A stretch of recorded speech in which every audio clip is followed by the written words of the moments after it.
What is going on, guys? Welcome to Angel World Podcast.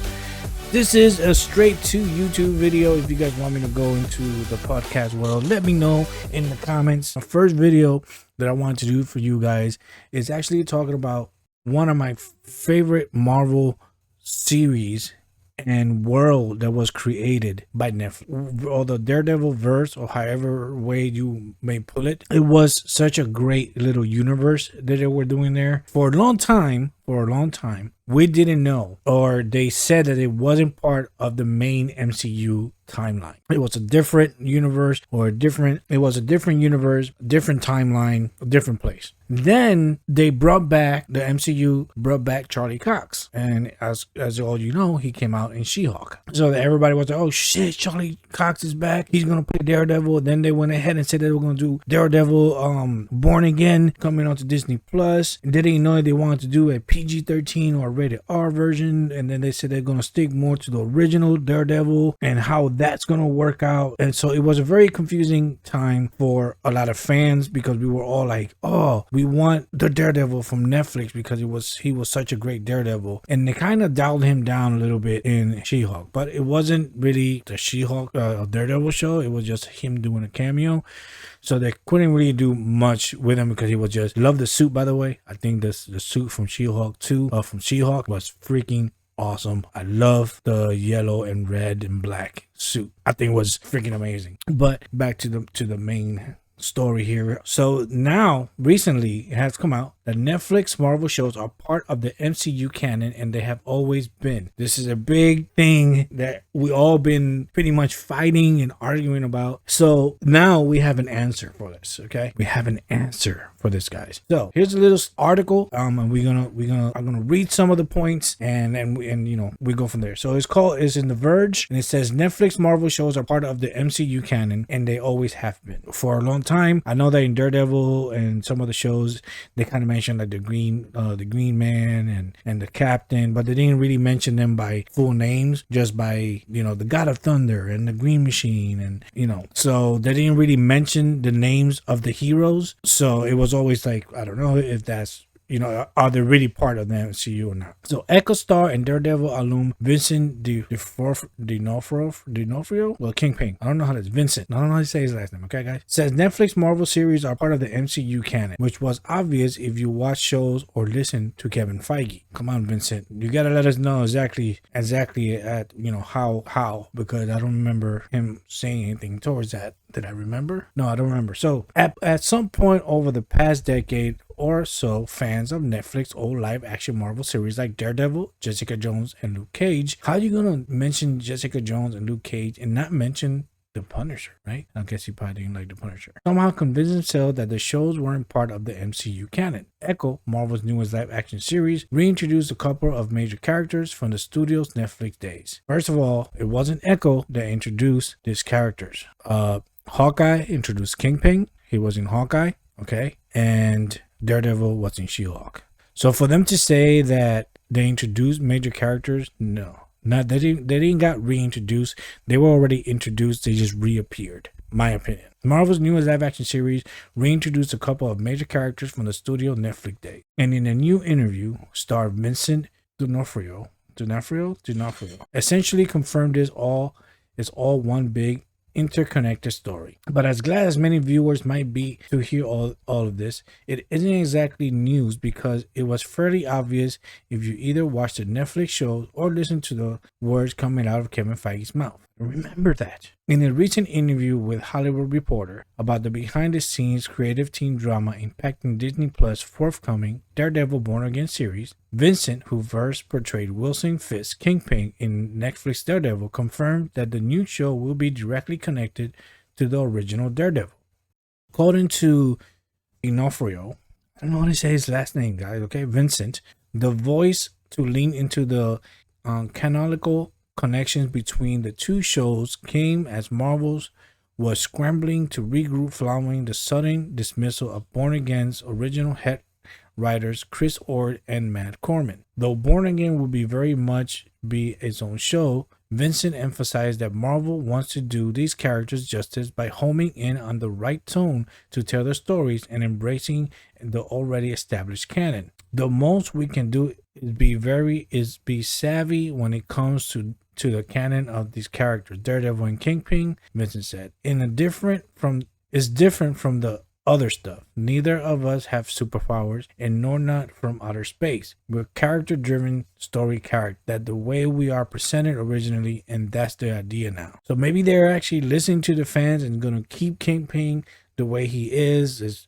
clinically insane Kingpin. He's Kingpin, right? He's gonna take over New York. He's very dangerous, and I hope they actually bring the Daredevil that we had, because the Netflix Daredevil was just absolutely. And judging from the way Vincent comments are being reported on and talked about, one could easily get the impression that the actors revealed a shocking surprise that Marvel has somehow managed to keep under wraps.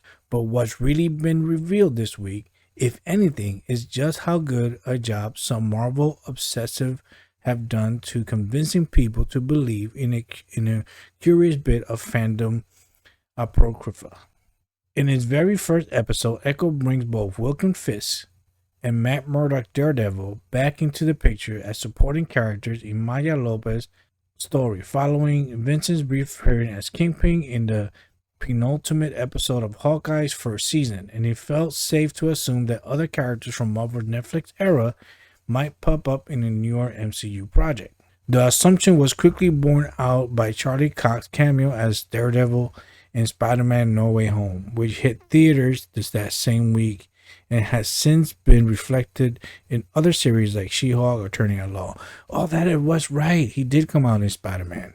That's what I'm saying. Like, I would love to see a Spider-Man cameo, at least a 2-episode cameo of Spider-Man trying to stop Daredevil from pretty much killing whoever he's following, like, because Daredevil pretty much beats your ass to the point of you're either gonna die or you're gonna be critically injured. And it'll be cool if in part he's about to do the same thing, like he's kicking this guy's ass, about to kill him. Spider-Man kind of stops him. They have a little spat, if you could say, right? Little action scene. Spider-Man trying to dodge Daredevil, and Daredevil trying to see where Spider-Man is, and using his senses while Spider-Man using his spider senses. Like, it'll be a senses kind of fight, right? So that'll be pretty cool to see. Then Spider-Man goes into his own thing, and you keep on going with the Daredevil show. That's what I will pretty much do. And then when you come to Spider-Man 4, they know each other already. So you don't have to like introduce them again, because they already know each other. And he goes find Matt Murdock. In the show itself, it shows, because remember, Charlie Cox can't see. He didn't really see Peter. He knew Peter, because the whole thing is Peter being Spider-Man, and he, tried to save Peter. But maybe Daredevil is like one of the only few other characters that remembers Peter Parker as being Spider-Man, and that would be cool. And in the show, he either walks into Peter Parker, and then Matt Murdock pops into Peter Parker in the streets, and then later on they meet fighting, because Peter Parker doesn't know that Matt Murdock is Daredevil. So it could actually work both ways, introducing the characters, and then in the movie they already know each other and they fight whoever they fight the Kingpin. Should be like the main character, and bring in like Bullseye and all these other villains that you could introduce, some Spider-Man villains, some Daredevil villains, Shocker, have a good Shocker come in, Scorpion and Bullseye working together to destroy Spider-Man and destroy Daredevil. And Kingpin hires them for that. So that'll be pretty cool in my eyes. I definitely will watch that. But as abundantly clear as it has been that Marvel Studios can bring back characters from its pre-Disney Plus days, there has been inordinate amount of debate. Read nerd. Yeah, I know a lot of people saying like the shows are pretty like too dark for Disney Plus, and that's why Disney Plus asks you to make sure to turn on your TVMA. And if you are a good parent, you'll turn the TVMA on, and they can only watch some of the Marvel shows, not the Netflix Marvel shows, because definitely, if you one of those parents that like to show your kids that, just I'm a kind of parent that I'll wait till my kid is probably like a little bit older, and they'll be like, yo, but you're about to watch Daredevil and the Punisher, and you're gonna love these characters. But that's just me as a parent.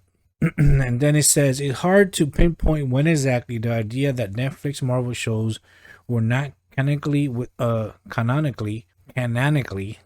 MCU proper began to gain traction. But it was sort of factoid that sounded at least somewhat plausible in 2019 when two studios announced that their year-long collaboration process was coming to an end.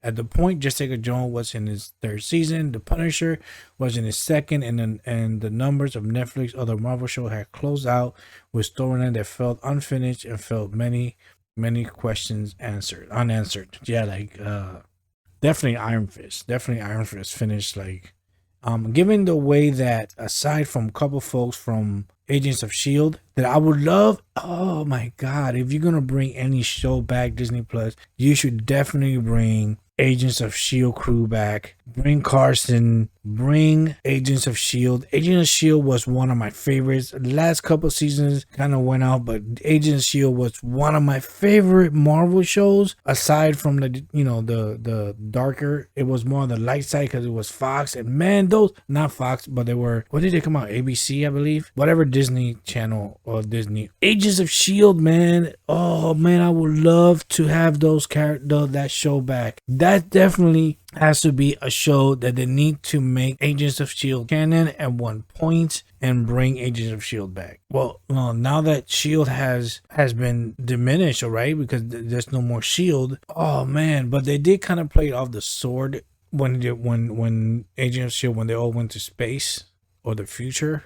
I don't know. I think that it was definitely because if they went to the future, they didn't disappear in the blip because it wasn't part of that world, and then they come back to the original timeline. I don't know, man. You'd have to do something with Agents of Shield. You have to bring them back. Let's see what else they say. To be fair, considering how much Daredevil, I mean, it keeps on going. I don't want to read like all of it, but what do you guys think?